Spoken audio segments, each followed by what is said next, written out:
Hello,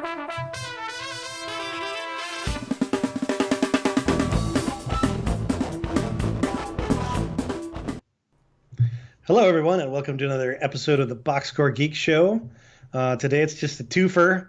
It's me, Patrick Minton, NBA Geek, and it's Brian, Boxscore Brian, our lovely producer. We're going to talk a little bit about the NBA playoffs. We're going to talk a little bit about, Godzilla rampaging through the ESPN offices. We're going to talk a little bit about other things that strike our fancy. We'll have a grand old time. Just a quick reminder, a rundown of how you can find us. You can find us at twitch.tv/nerdnumbers every week. Hello, Brian. How are you? Oh, I'm doing great. Your office. Anyone get laid off in your office? Not lately. We're doing okay. We're getting by. Hopefully, that's true for you as well. But the one good thing is, since we sell data storage here, as you know, things get more digitized and people cut more cords, we should be doing better. So I guess I'm in a better industry than ESPN. You're in a great spot. Yeah. My company thankfully doesn't pay any large licensing deals to any sports agencies or sports leagues, so I think we're in pretty good shape too. But you never know. The economy's kind of crazy.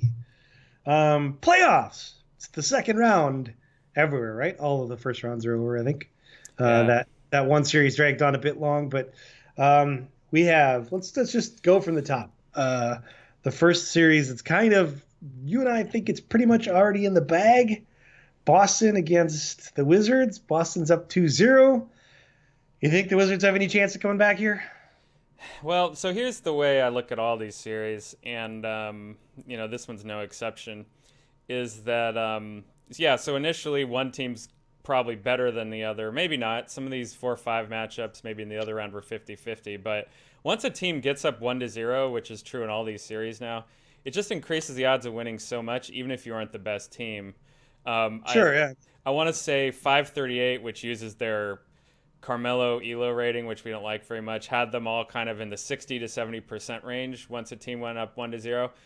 And, regardless of their methodology, that's probably not too far off, right? So I think... So just kind of a spoiler alert on the Houston-San Antonio. I think people are overreacting, saying the Spurs suck because they got blown out. Obviously, this year they weren't worse than Houston. But just being down 1-0, I think, is underrated too. So just the number of games where we are in the series is such a big deal that people don't look at. I think it's a combination of, A, they're down 1-0, and B, they've lost home court advantage, right? Exactly. It's one thing for the away team to go down 1-0, because that's the way things are supposed to go anyway. You go to the other team, you're on the away court, you're going to lose at least one of those games, right? But for the home team to go down 1-0 is usually a really bad sign, because now you have to fight out of a big hole. You got to win 4 of the next 6, and you got to win, 3 of those games on the road, right? You got to win. Difficult. You got to one of the 3 are left on the road, right? It's really tough, yeah. Yeah, so we don't see these reverse sweeps very often, and especially because I guess we've got 3 out of the 4 favorites. Well, Toronto versus Cleveland, it depends who you talk to. I think Arturo before the series had Toronto as a favorite, but at any rate, seed-wise, 3 out of those 4 favorites have won game 1. Boston's even up 2-0. So, boy, those underdogs without home court advantage and being down the series looks bad.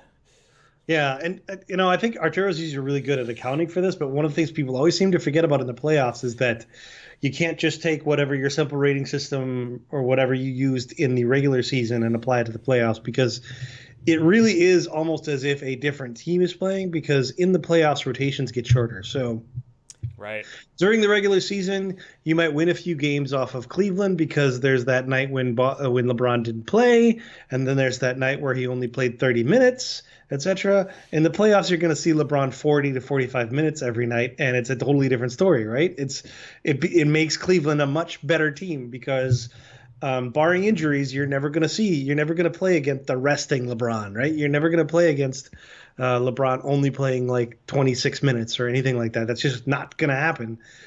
So it becomes a different team because you did, like in the regular season, you might have somewhat of a slight advantage because let's say your backup wing player is much better than LeBron's backup wing player. Well, for the 5 minutes they play in the playoffs, that's not going to matter. That's not going to decide a game. And LeBron is obviously the extreme example, but it's true of just about every team. Most teams have a rotation that's like 8 players at tops, and usually number 7 and number 8 aren't playing huge minutes. So it's much more about who has the best starters, who has the best 5, not who has the deepest team. It's one of the things that always kept Denver from going very far in those years when they had a really deep team. And Portland, in it's fact, going in to be the a big past factor. too, has had really Yeah. good teams, but strong benches and weaker stars. I'm Yeah. thinking I mean, a back strong like bench 10 or is just not 15 years helpful. ago. A strong bench is very helpful during the regular season, but it's not as helpful during the playoffs because all that matters is like, is your really strong bench also good enough to compete against the other team's starters? Because that's what they're going to compete against, right? So it's those like yeah, those playoffs that don't have any big superstars. Sorry, those teams that don't have any big superstars. I'm always a little wary of that. Now, having said that, Toronto's got a couple of really good players. So if there's any team in the East, I think that's a team. They have a lot of playoff experience.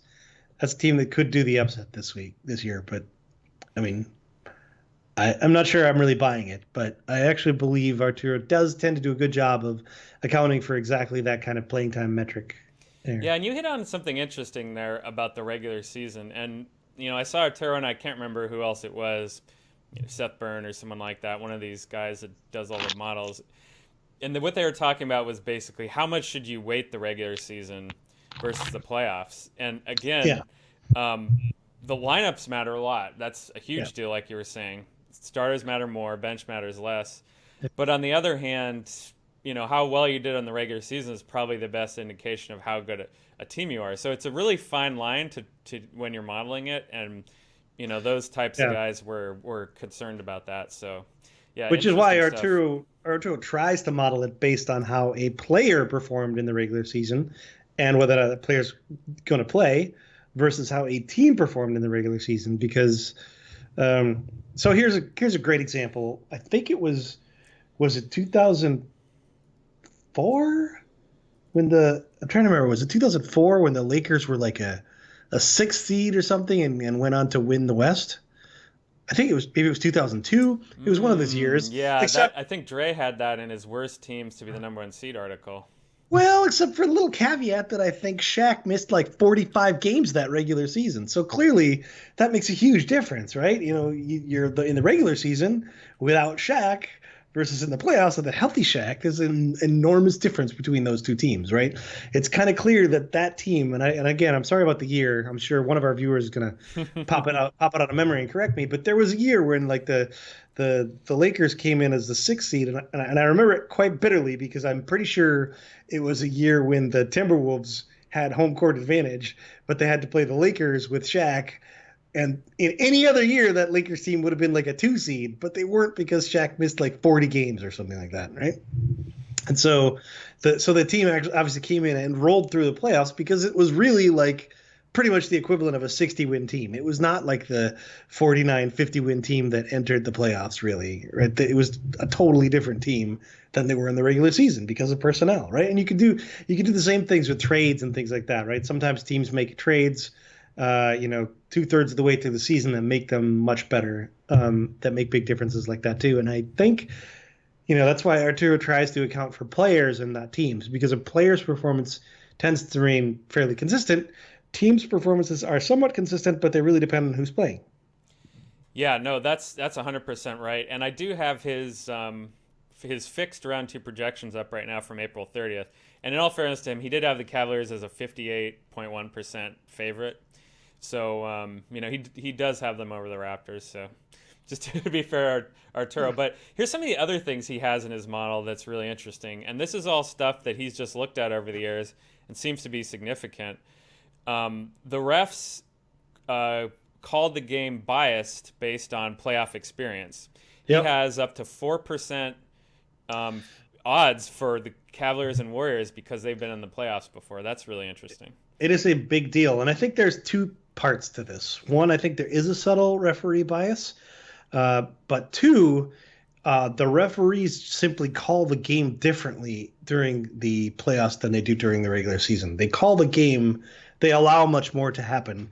And players with no playoff experience obviously aren't aware of that, aren't or they have to learn quickly, but they're just not going to come into it. And player after player after player in the NBA has said this is like, they played like 4 or 5 years and then they finally get to the playoffs and they're like, holy shit, it is just a totally different game. I remember when Vince Carter played his first playoff game, he was like, wow, I was just kind of blown away. Um, because the refs just call it differently, and it takes some playoff experience for the players without playoff experience to adjust to that and to play their own game differently, to start to not rely on calls all the time when they're going to the basket, to not to or even to use their own physicality to get away with things that they normally can't get away with during the regular season. So that's part of it. And I think there is definitely an experience bias, but the refs definitely call the game differently. And the best proof is anytime you're watching a Warriors game, watch how the defense plays Steph Curry and Klay Thompson off ball. There isn't even any pretense of like trying like of playing clean. There's holding and there's grabbing and there's tripping and there's all kinds of stuff. There's no like the defender doesn't even try to make a show of keeping his hands off the player, doing a whole bunch of stuff that in the regular season would almost certainly be called a foul.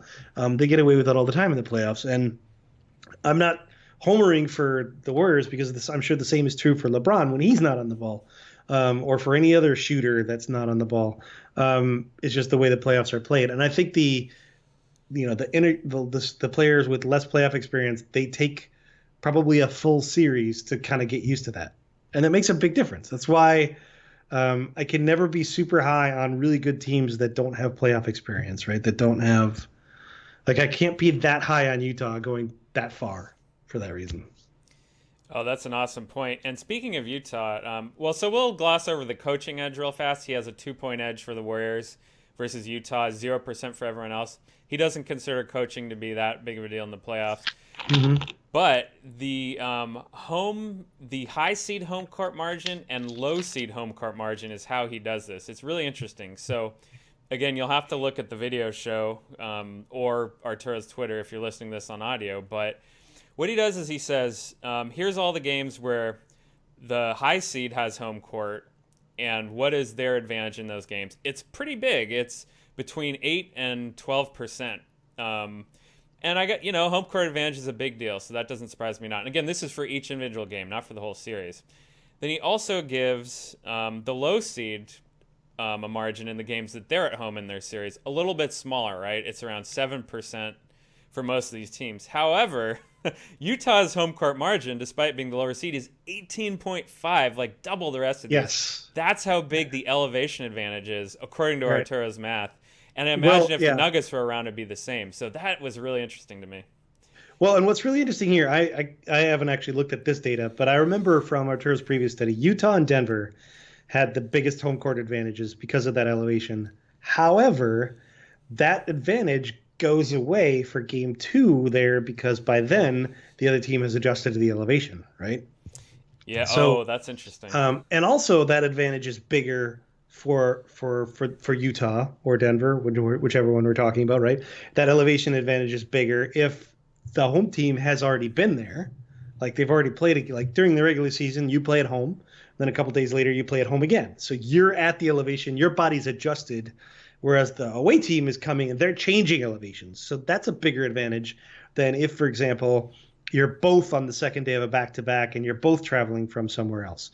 There, like Utah still has an advantage because they play at this elevation more frequently and they're more used to it, but they're also suffering from that body adjustment, moving from a low elevation to a high elevation almost as much as the away team, right? So, again, I've looked at Arturo's data, but I'd be curious if he has that same margin of victory for game 4, or not margin, that same adjustment for game 4, because it feels like unless Golden State does something stupid like fly home, it feels like they would, be adjusted and have a much better chance in game 4 of that elevation not being a factor. I think they're staying Sunday night, but I'm not sure. I would hope You so. would I make mean, sense based on what you just said. Why chance that? yeah, but you never know because players can be like, "Oh, I want to go see my family and stuff," Yeah. and it's probably not a long flight. I'm They guessing don't it's want a like family vacation in Utah. You can go see what is Moab out there and all this plus great there's stuff. nothing to do in Utah, Oh yeah, right? we'll get to that in a little bit. That was Although awesome. although we go back to the tinderization of the NBA, who maybe that's not relevant. Um, so anyway, that's so we've kind of moved through all the series. So I guess all that's left to talk about is Houston, San Antonio, which you talked about.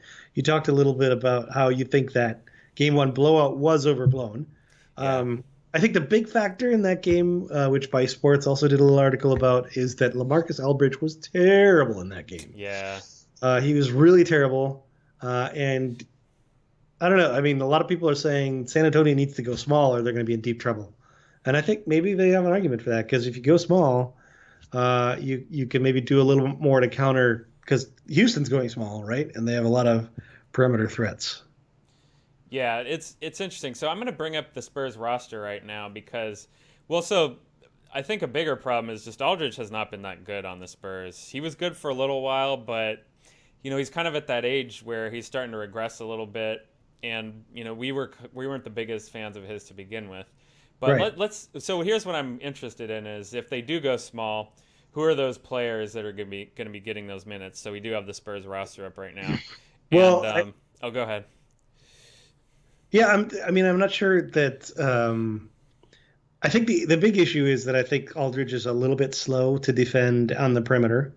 And Houston's usually playing four perimeter players plus Clint Capella, right? And Aldridge is going to be really slow whenever he has to switch onto a perimeter player. And I don't know that there's like, it's not that I'm saying like anyone on the bench is like killer, but I have to wonder if you played, for instance, Manu Ginobili in the starting lineup and you just, and you really just did aggressive switching on the perimeter, if you wouldn't be better off, right? Yeah. So here's been some of the stuff that's been thrown out there. One of them is just play Deadman instead of David Lee because famously Popovich just was yelling at David Lee all game, didn't like his Mm-hmm. defense. We talk about some of these articles in the past. Maybe David Lee's defense is not as bad as people make it out to be, which is worst in the league, basically. But maybe it's still not as good as some other players, so they could try to bench David Lee for Deadman. If they want to go small, though, here's my prescription, Patrick. Let me know what you think about this. Their starting front court could be Gasol, Leonard, and put Kyle Anderson in there to guard some stretch fours and threes. He's been great for them. Maybe He that's has the been way to do great, but it. he's also not the most mobile of defenders, Oh, right? okay. He's not. I wouldn't call his lateral quickness like amazing. I really do love Kyle Anderson though. So I guess if I were doing, I like the idea of playing Deadman, but maybe play Deadman instead of LaMarcus Aldridge. Yeah. Uh, Well, we're and benching and Aldridge either way, I think, here. right, so you play Deadman at center, and then you surround him with four perimeter players, right? You surround him uh, with with Patrick Mills and with Kawhi, and maybe Kyle Anderson is a good bet, See, and I'm Danny saying Green. Kyle Anderson's the power forward in this lineup. So he can Yeah, probably but I mean, guard. it's really not like any more than Brian Anderson would be on Is the. he? Because Okay. that's who I'd have him guarding is Ryan Anderson, right? Because clearly he's not giving up tons of quickness to Ryan Anderson. He's giving up some size to Ryan Anderson, but he can make up for that probably with his long arms. Um, I think it would be. I mean, if nothing else, it would be just really fun to watch, right?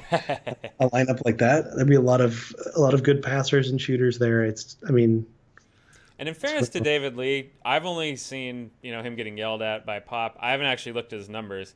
Maybe he's been good on offense and rebounding. I'm not sure, but oh yeah, anyway, they shouldn't overreact too much.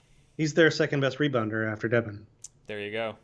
I Yeah, mean, he's definitely having exactly sort of the type of years that he was having before, like when he's a young guy in New York and kind of in his best years in Golden State, just extremely efficient shooting. He's shooting like over 60% true shooting and rebounding, and you know that's it, right? That's kind of his game. That's yeah. what he does, and I can understand lots of reasons why Pop might be upset with him defensively, but he still brings a lot of good things to the table. Yeah, no, that's right. That's right. And again, the Spurs, even though they're not the favorite anymore, they shouldn't overreact too much. it's Well, I hard mean, to if they win today, I mean, they're yeah. clearly not going to be the favorite because they dug themselves a hole, but they're also not going to be. I mean, there's a big difference between being down 1-0 and being tied 1-1, right? Yeah, they'll be 1-1 and not have the home court. So they Yeah, and might even be that'll a make favorite them at that maybe point. a. I don't know if they're a favorite, Slight maybe, but a underdog. very small dog, right? Instead of a big dog, right? Hmm. So, I mean, obviously tonight's game is pivotal. Yeah, and I don't know. Do we want to check in on how that Cleveland game is going right now? It might be over. Let's see. Oh Toronto, yeah, it Cleveland. probably is over. Yeah. Yeah, let's check out the box score here. We'll do it live. Ooh, yeah. It was a rout. Well, tell me the score here. Oh, here So we go. I've got it highlighted. I just can't this see it. this 125 to this 103. Sorry, yeah. This Toronto. It looks like that series is over. Look at LeBron. 10 of 14 field goals, 39 points. He must have gotten to the Yeah. line like 20 times. Yeah. It's Well, kind sorry, Toronto. Boy, well, okay, so now that we've got this open here, let's see how Kyle Lowry did. He was okay. He didn't take enough shots.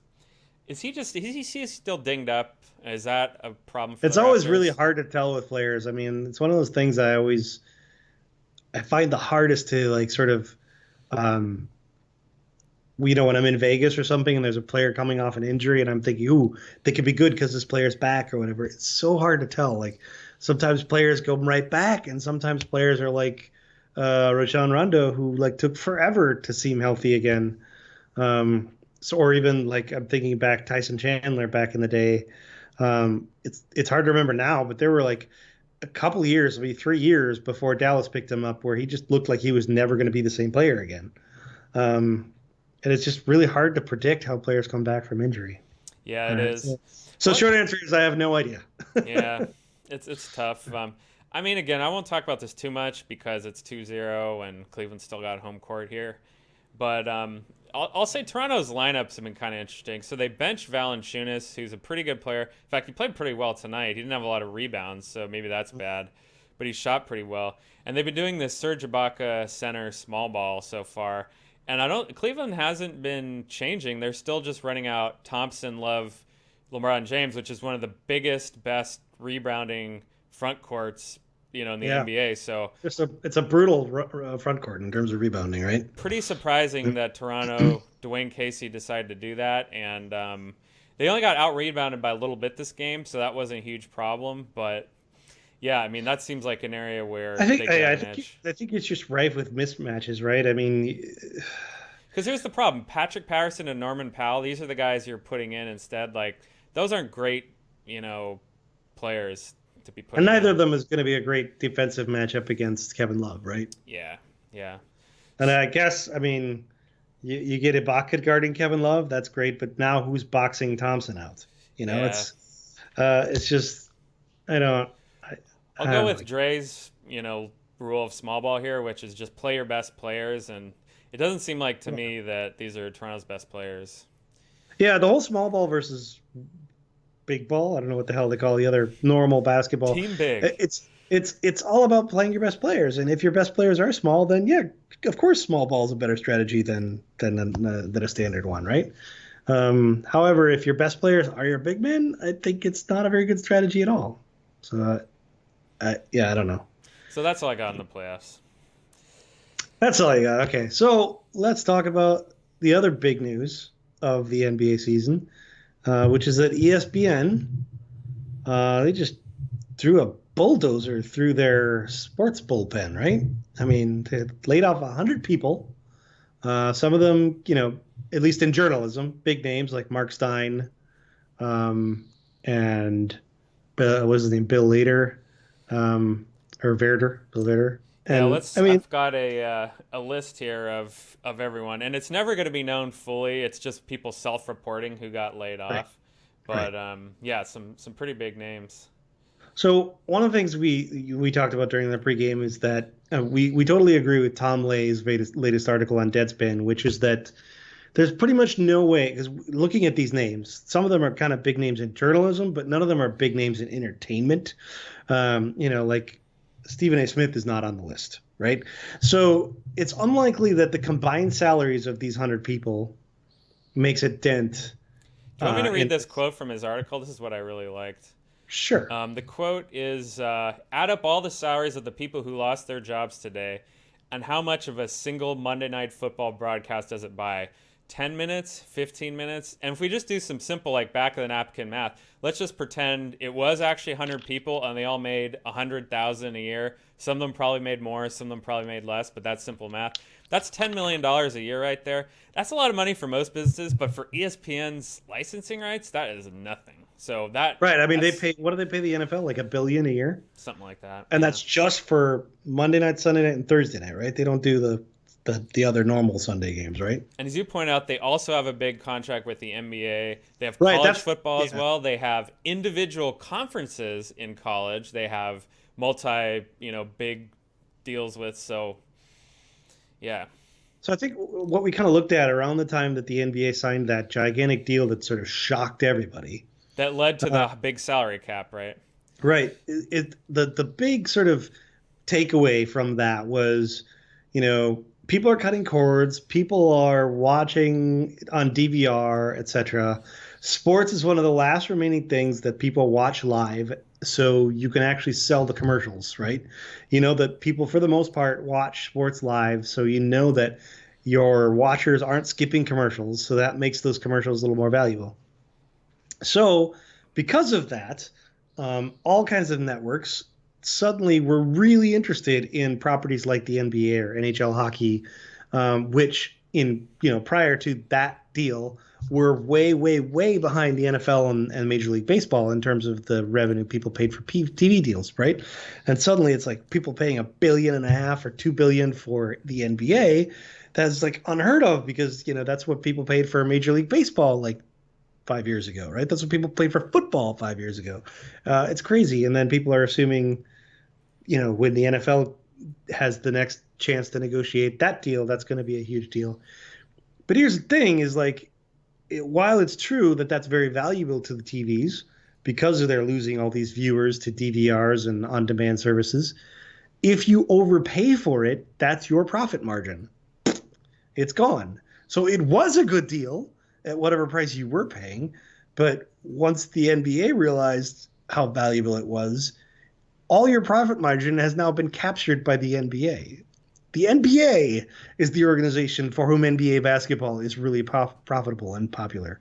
Not you, not ESPN, right? If you have to pay $1 billion for the rights, then it's not going to help you unless you're making $2 billion from it, right? And it just doesn't. To me, it has never made any sense. And I understand there's a business model problem here because ESPN doesn't want to go back to the days of the 80s when all they were showing was, pool and poker and other things that cost almost no money to broadcast. But at the same time, you can't make money licensing huge, paying huge deals on licensing because the subscriber revenue just isn't there anymore. It's just not there, right? Yeah, And it'd be interesting to me because I see the Amazon.com's now gotten into the NFL business. It'd be interesting to me, could a company like Amazon make money off the NBA by saying, well, fuck the ad revenue. If I buy this and then I charge my Amazon Prime members an extra $10 a month for the NBA, will they pay? And the answer might be yes. And then the economics might work out that, well, I don't really care if I have ad revenue or not. I'm getting people to pay for this thing that I bought. because you cut the providers, the middleman out, basically, right? Right. It's a I mean, that's subscription straight from the league to the consumer. yeah, and Netflix and Amazon Prime and Hulu and platforms like that have cut the middleman out, whereas ESPN has not, right? ESPN still relies on that subscriber revenue that almost 100% of it comes from cable companies. So, and cable companies are obviously only going to pay it if they get subscribers. So when people cut cords, it's like directly cutting off ESPN. Yeah. So two things on all that. The first is, the end of this Tom Lay article we're talking about. It could be Tom Lee. Apologies, I don't know how to pronounce his name, but it's spelled Ley. He said, so what's the point of cutting all these people if they don't matter to the bottom line at all compared to the broadcast rights? Well, it was a memo released by ESPN president John Skipper to the stakeholders at Disney, with all these buzzwords saying, quote, navigating changes in technology and fan behavior in order to continue to deliver quality breakthrough content. So they're just trying to, it's a hollow gesture to appease the shareholders. So, that's kind of sad that all these, people got laid off because of that. But that being said, obviously it's not a sustainable business model anyway, so it had to happen. So Right. it's really interesting what this reminded me of, this whole licensing thing. This happens quite a lot in the entertainment industry. A really epic article written a couple years ago by Polygon.com called The Fall of THQ. THQ was one of the biggest video game companies in the U.S. They were making all the SpongeBob games, The Incredibles, you can see up here in the artwork anyway.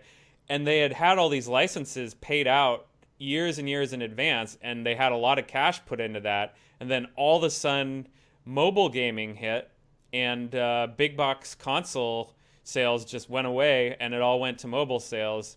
And they were just stuck with all these contracts and went out of business. They declared bankruptcy. So ESPN's not quite as dire as those straits. They have different revenue streams, and obviously they're going to, stay the biggest sports media company out there.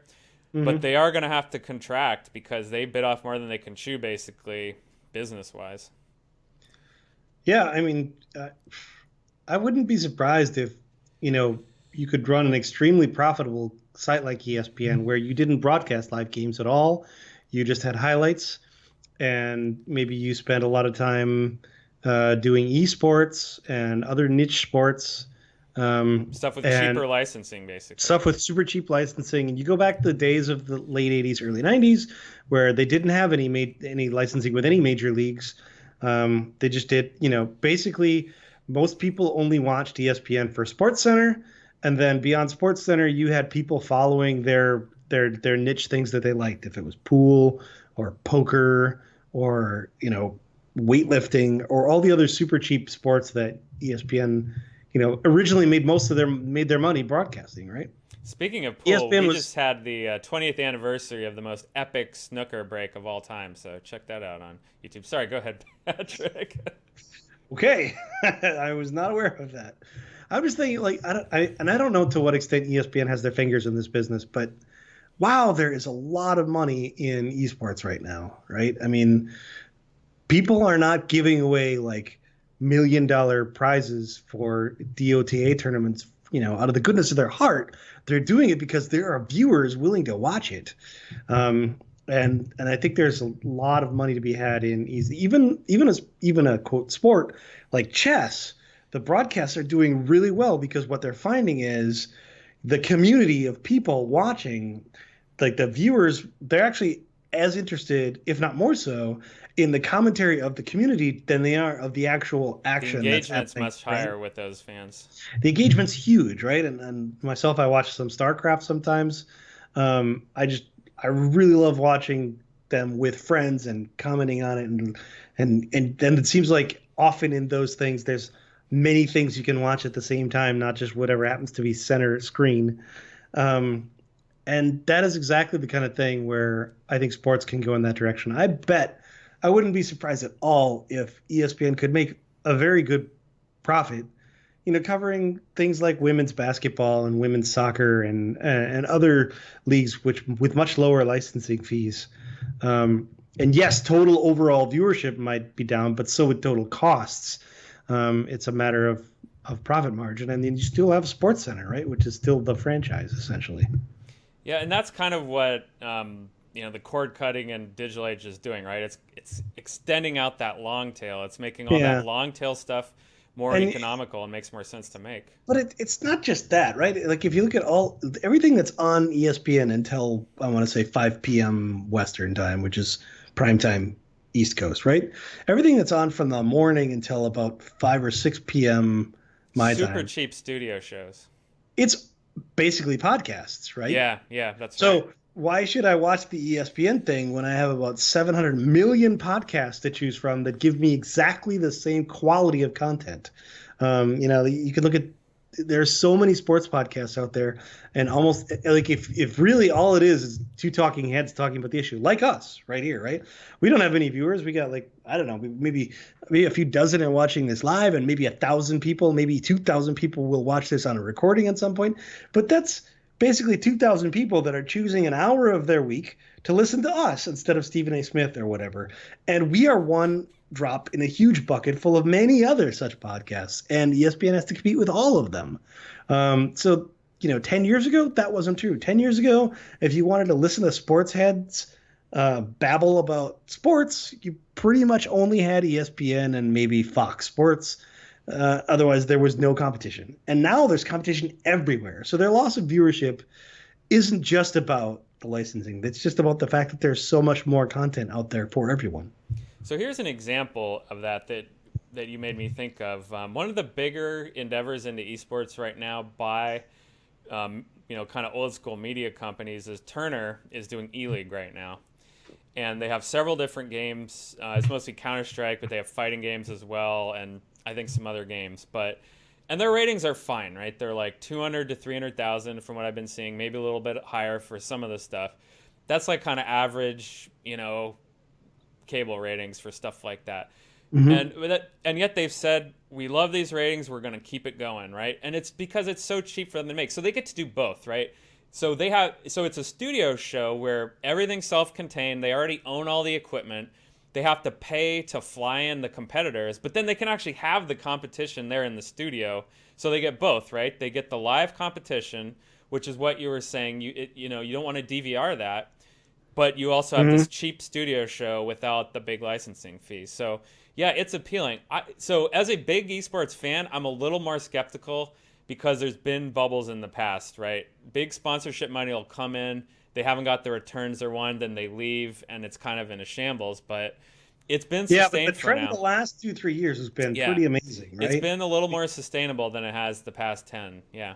And quite clearly, obviously, for any individual player who wants to be a professional sports player, the returns are terrible, right? Only a half dozen, maybe a dozen people make any substantial money. But that's, I mean, it almost doesn't matter, right? I mean, like that turnover, that churn in there for the fans is not a big deal, right? We're just happy to watch somebody who's good at their sport and passionate about it, right? Yeah, that's another thing. Since we're talking economics right now, there's no unions or anything like that behind any of these players. They're just like teenagers or 20-year-olds, and they have no bargaining power at all. And yeah, they get paid next to nothing because they're probably I'm going to say they're living in their parents' basements, but a lot of them do are professionals, live in team houses. So we'll be fair to some of it. Yeah, but I mean, it's still cheap. And they're choosing that lifestyle, right? Because they want to play video games all day. Yeah, when you're college age, why not? I mean, I think the best comparison for that is like a minor league baseball player who also doesn't really earn enough to live on, right? But that's exactly what it's like. Yeah, they get paid enough to live on, and that's it. Actually, they don't. I was listening to a great NPR episode, NPR News thing about minor league baseball, and basically the average minor leaguer gets about $7,500 a month. Sorry, year, $7,500. $7,500 a year. Not a lot. That's well, to put things in perspective, the poverty level in the U.S. is $12,000 a year. So, and there's a little more than $7,500 because in theory they get a per diem and their food is paid for while they're with the team and stuff like that. But still, that is not like enough to live on, right? You can't live on $7,500 a year. So you got to get a job in the off season, right? You got to pay the bills in the off season somehow.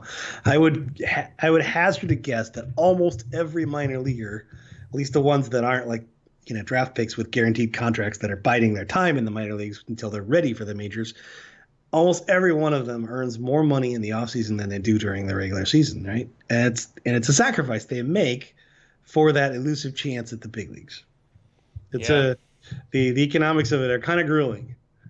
Last thing I want to touch on this like a few minutes before we're going to call it quits. We're going to talk about the other big splash that ESPN made. They laid off 100 people, then they turned around and say, hey, and look at this great new person we hired to head up our Yeah. NBA coverage. The infamous, I don't know, depending on your perspective, Adrian Wojnarowski has finally, or I won't say we've been speculating about this for like weeks, but Been it's rumored finally a for done months. deal. Yeah. He's moving to ESPN. People are still talking about it. Maybe ESPN's buying the whole site, The Vertical. We don't know for sure, but we do know that ESPN is acquiring Waj's services.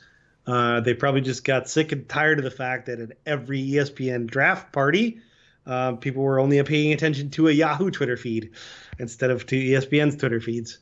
So he's going to be Waj bombing from ESPN instead of from The Vertical or Yahoo. How do you feel about that? It's really interesting. So when these layoffs started getting announced, one of the reasons why this rumor started to gain steam is because they just really gutted the NBA coverage. And during the NBA playoffs, is when they decided to do it. Look at that timing. Mm-hmm. Ethan Strauss was one of the people cut. We can go back to this list here.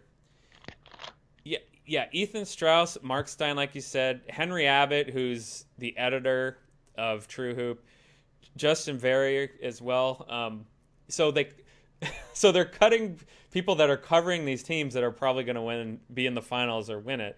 So that's weird. Like, why are they just completely gutting their coverage? Well, it makes sense, right? Wojnarowski's going to bring in all of his people and do it. So yeah, Kevin Draper wrote about this. It's kind of the sad part about it is that there's a rumor in here that Mark Stein got backstabbed by his agent, because Mark Stein is like the second, kind of scoop guy behind Wojnarowski. The two of them break a lot of scoops. So why not just keep them both, and have a full, the marketplace on scoops cornered? Well, the rumor is he asked them to clear out all these guys so he could just run the place himself. So, man, it's a tough business. I'm really glad we're pundits and not actually working in this business, because, all these guys that Kevin Draper talked to at ESPN, sounds like a lot of cloak and dagger went on to get to where we are now.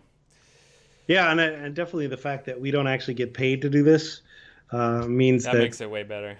Well, oh yeah, I love not getting paid. But I mean, the thing is, like, we can say whatever we want. We don't have to worry about offending anyone or we don't have to worry about offending whoever's paying the bills, right? Because there is no one paying the bills. I pay the bills for the website. Yeah. You pay the bills for all the equipment you use to edit this show.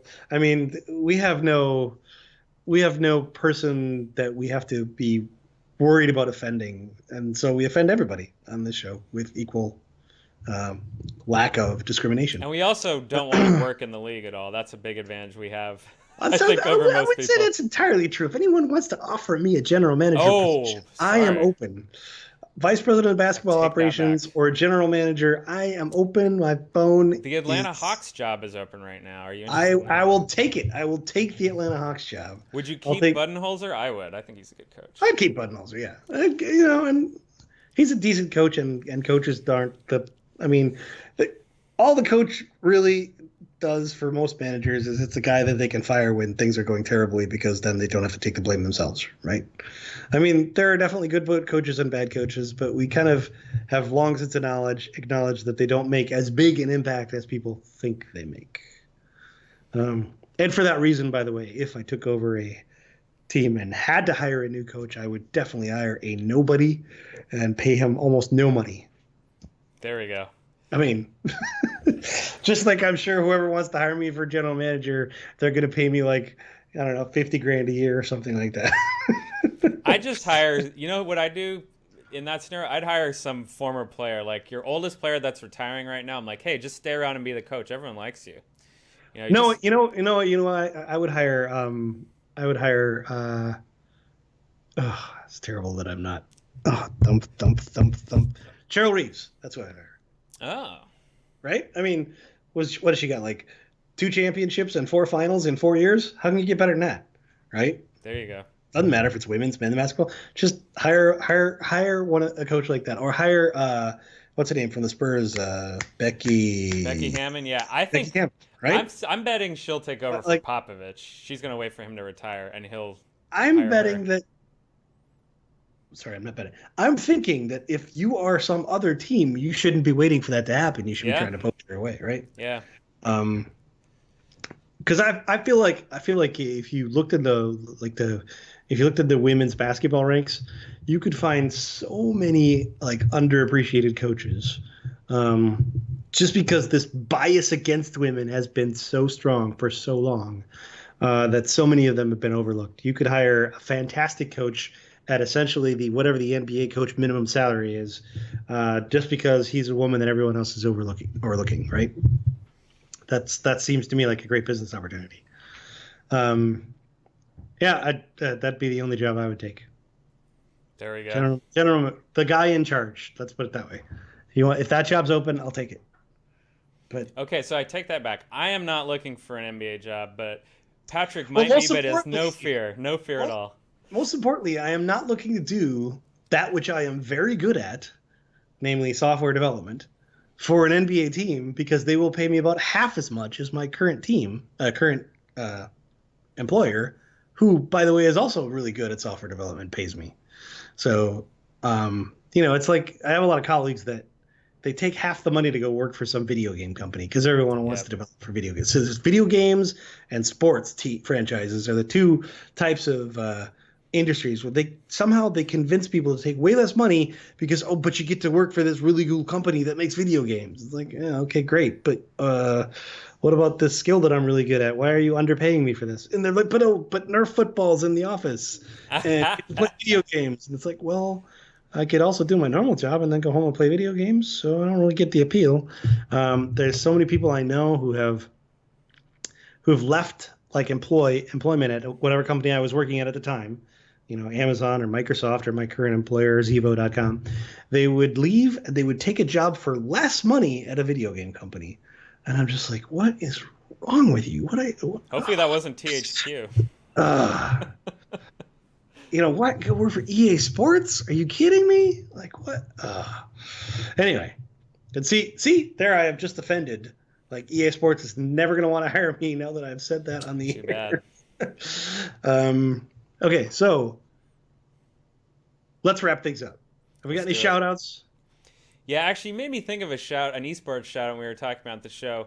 DreamHack Austin was this weekend. I got to watch some of it. Not all the sports, unfortunately. Or different games, I should say. We're mixing genres again. But yeah, I will shout out Shoop for winning the Hearthstone event. I don't think he's won a major tournament before, and he's been a good player for a long time. So good job, Shoop. There's a lot of controlled X in Hearthstone, which is kind of interesting.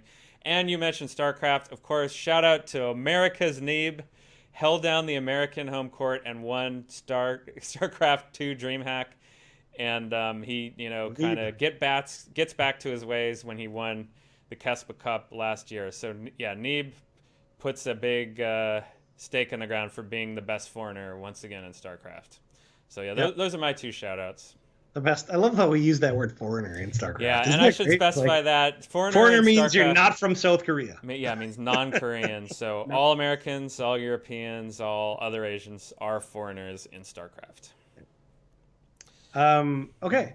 Well, I don't really have a shout out this week, and if I had done one, I probably would. Zevo.com. Great company to work for. Let's shout out my company, Zevo.com. You Excellent. probably have not heard of them because our products are sold mostly to companies and not to consumers. But still, great company, makes great products. Go check it out and come work for me. If you live in anywhere near Seattle, come work for me. Oh, what positions are you recruiting? Let's shout that out a little bit. Well, me personally, software development, but Software engineers. I don't know about God anyone else. forbid. Awesome. Yeah. So if you know JavaScript, come work for us. We'll get you worked in. Nice. Okay. This has been the Boxscore Geek Show for the week of May 5th. Cinco de Mayo. Cinco de Mayo week.